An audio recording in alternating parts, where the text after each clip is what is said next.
RPGAD jour 2, donc prompt, donc c'est ça le mot-clé.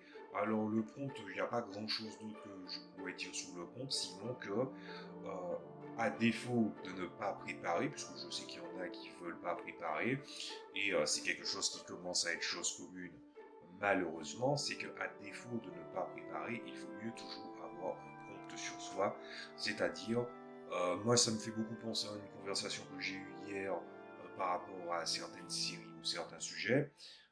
C'est un petit peu comme cet épisode de South Park avec Cartoon Wars, où c'est des lamentins qui ont des bulles associées, et qui en fait mélangent des choses et racontent une histoire. Vous êtes fatigué, vous n'avez pas envie de travailler un scénario, bah, peut-être que vous devez juste travailler avec certains prompts, un prompt qui est composé en fait de mots-clés, c'est-à-dire par exemple les sujets, donc ça peut être lié à des individus, des personnages, vos joueurs directement, un joueur en particulier.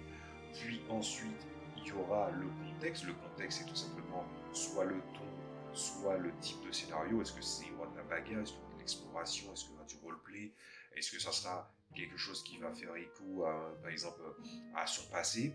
Et le dernier point, c'est tout simplement un autre élément, un élément qui est inhérent à l'univers.